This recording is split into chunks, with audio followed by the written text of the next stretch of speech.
So I will just continue. So after the acute attack, there can be recurrent acute appendicitis. Patient can get repeated attacks of acute appendicitis, and that will be followed by fibrosis. So multiple fibrotic nodules can be seen on from the outer side of the appendix, from the outer surface of the appendix. So that is the recurrent acute appendicitis, where multiple fibrotic nodules can be seen. Now we will see another obstructive acute appendicitis. Obstructive acute appendicitis, here the lumen of the appendix is obstructed, and the obstruction can be within the lumen. So within the lumen there can be fecalith. What is fecalith?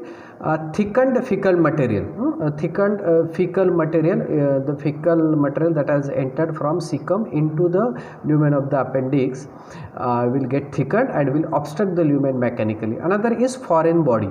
Any foreign body that has been consumed or swallowed during the eating, that foreign body get impacted into the lumen of the appendix. And another thing is parasite. The parasite can happen to get accumulated in the lumen of the appendix, and it will mechanically obstruct the lumen. So here there is no any pathology in the wall or anywhere in the appendix, but only by the mechanical obstruction of the lumen by fecalith, foreign body, or any parasite.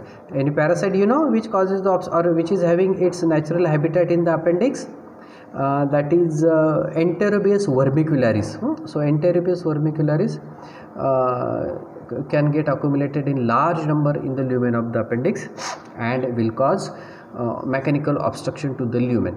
The second thing, in the wall there can be some pathological lesion like inflammatory or even malignant. It can be benign, like any inflammatory lesion, just we have seen, that is fibrotic nodule following the inflammatory reaction, or even the malignancy in case of cancer. So this growth, when it is growing from the wall of the appendix, it will compress the lumen of the appendix. And third is from the outside of the wall, means lumen is absolutely normal, there is no any fecalith, no any foreign body or nothing.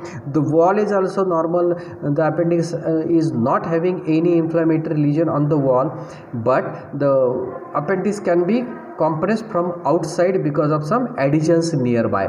Maybe in the right iliac fossa there might be some other pathological condition because of which the adhesions have been developed, or even kinking. What do you mean by kinking? Ghadi padne, because of bending or kinking of the appendix, it will cause mechanical obstruction from outside.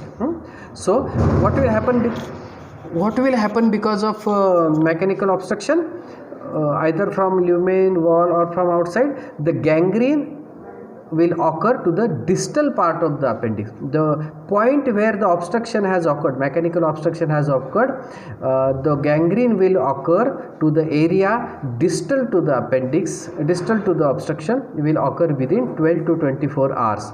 And because of the gangrene, or this gangrene will be followed by perforation at the site of impaction. The point where the obstruction has occurred will undergo inflammation, ulceration, and there will be perforation at the site of impaction before adhesions. So this is about the obstructive acute appendicitis, where the lumen of the appendix has been obstructed either by any obstructing factor within the lumen, within the wall, or from outside the wall. Now we will go to the next slide.